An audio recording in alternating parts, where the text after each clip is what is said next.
Fala galera, professor Glemes tem aqui mais uma aulinha de física na estrada com os profs. E hoje a nossa aula vai ser sobre resistores elétricos em circuitos simples. Então, bora lá! Mas antes de começarmos nossa aula, não se esqueça, se você ainda não se é inscrito, se inscreva no nosso canal, ative este sininho aí e fique por dentro de todas as aulas e vídeos que é postados aqui no YouTube. E não esqueça também de seguir a gente lá no Instagram. Qual o Instagram, professor? Aquele que você já conhece na estrada com os profs. Vai lá e tem muita novidade. É uma alegria, moçada. A aula de hoje, moçada, sobre resistores elétricos. Você vai falar, professor, o que é um resistor elétrico? Bom, moçada, um resistor elétrico, a função dele é dificultar a passagem da corrente elétrica. É uma dificuldade a passagem da corrente elétrica. Corrente elétrica vai percorrer um fio condutor. Quando encontrar uma resistência elétrica, ela vai encontrar uma certa dificuldade, não impossibilidade. A corrente vai passar, mas vai encontrar uma certa dificuldade a passar por ali. Você vai falar, professor, para que isso? Bom, existem algumas situações que o resistor faz para nós. Por exemplo, uma delas é esquentar.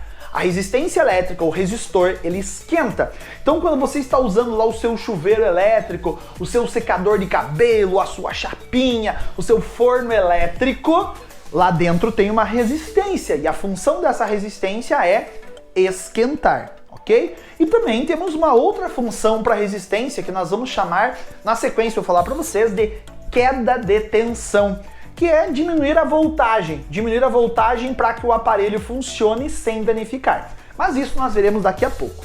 Então, moçada, essa resistência elétrica, nós vamos representar ela da seguinte maneira.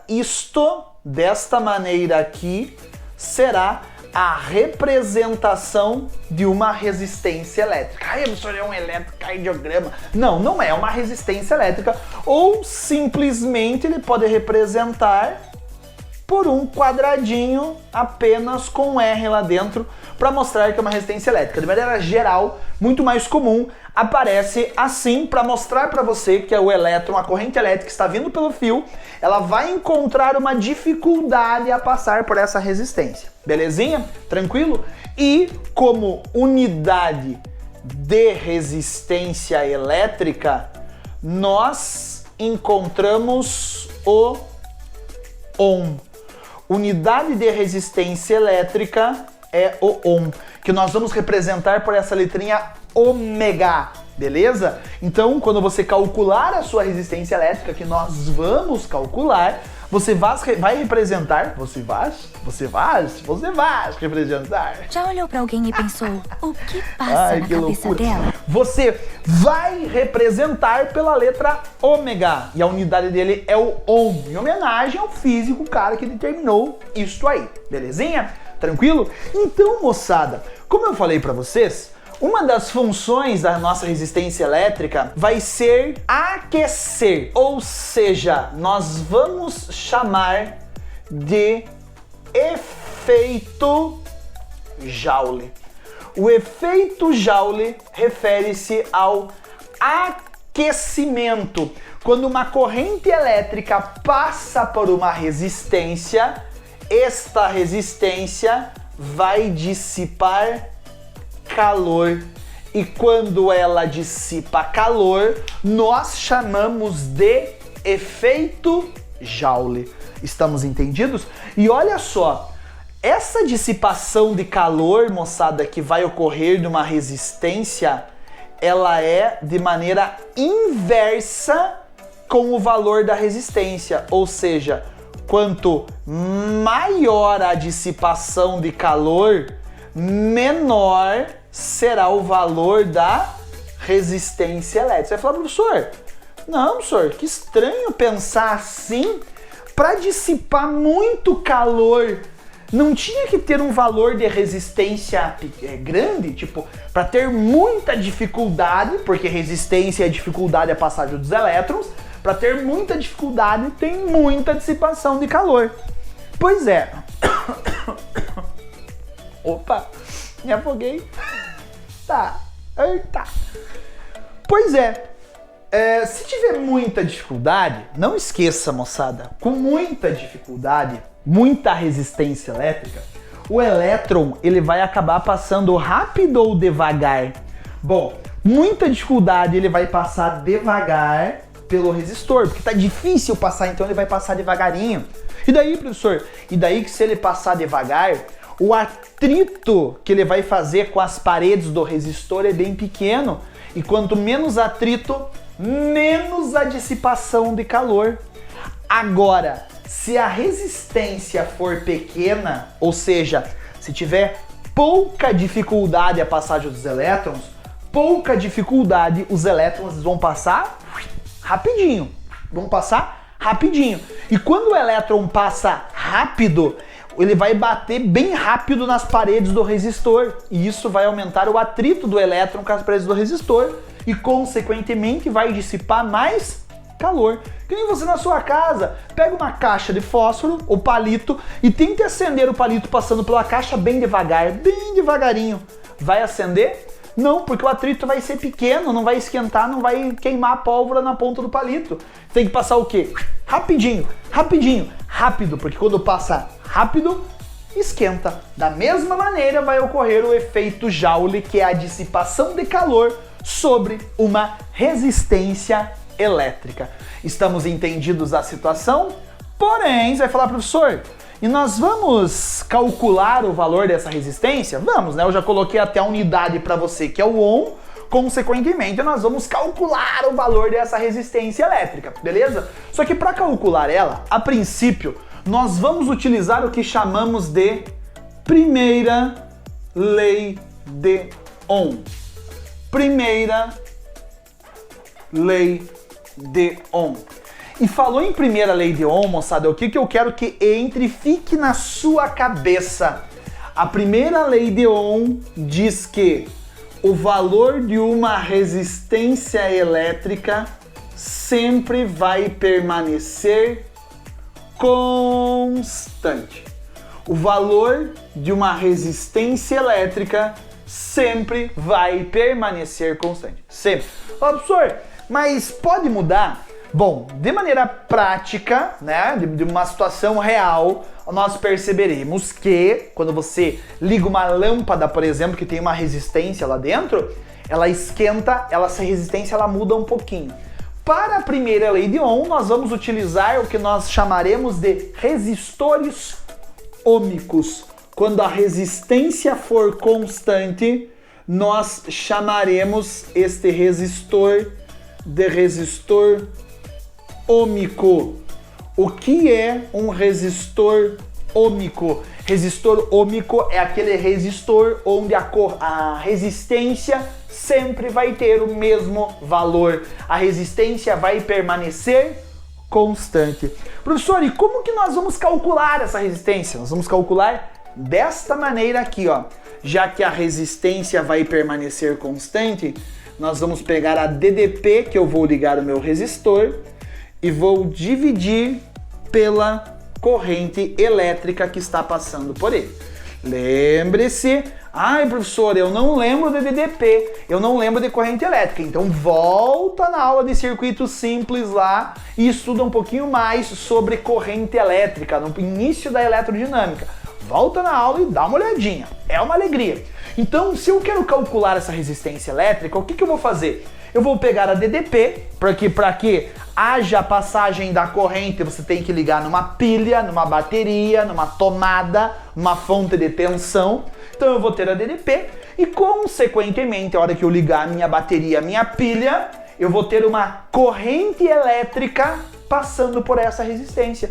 Então, se eu pegar a DDP e dividir pela corrente, eu vou encontrar exatamente o valor da resistência elétrica. E, consequentemente, como eu acabei de falar que isso aqui é constante, se eu aumentar a DDP, aumentar a voltagem que está ligada a essa resistência, automaticamente a corrente elétrica que passa pela resistência vai aumentar também, de tal maneira que essa resistência do resistor ômico sempre vai permanecer constante. Inclusive, nós podemos representar isso através de um gráfico, tá? gráfico da DDP pela corrente elétrica, tá vendo? Um gráfico da DDP pela corrente elétrica. Como que tem que ser esse gráfico? Bom, eu acabei de falar. À medida que vai aumentando a DDP, a corrente elétrica vai aumentando proporcionalmente. De tal maneira que esse gráfico para você será uma reta. E, consequentemente, sendo proporcional, qualquer valor que você pegar aqui sobre esta reta, você vai ter valores para Y, para DDP, e valores para X, que é a corrente. Você vai ter valores para DDP e valores para corrente. Valores para DDP e valores para corrente. Ou seja, você quer saber o valor da resistência? É só você pegar um valor desse daqui e dividir por esse. Você vai encontrar a resistência. Então aqui, por exemplo, se aqui for 10 e aqui for 2, 10 por 2 dá 5. Então a resistência vale 5. 5 o quê? 5 ohms. Agora, se aqui for 10 e aqui for 2, a resistência dá 5. Se aqui for 20, aqui tem que ser 4, porque 20 divididos por 4 dá 5. E assim, se aqui for 25, aqui tem que ser 5. De tal maneira que a resistência elétrica sempre vai permanecer o mesmo valor. Estamos entendidos da situação quanto ao que é uma resistência elétrica e a respeito da primeira lei de Ohm? Bacana? Tranquilo? Mas agora o que a gente vai fazer? Nós vamos analisar esta equação aqui de um jeito um pouquinho diferente, tá? Como assim, professor? Olha só, eu vou apagar o quadro bem rapidinho.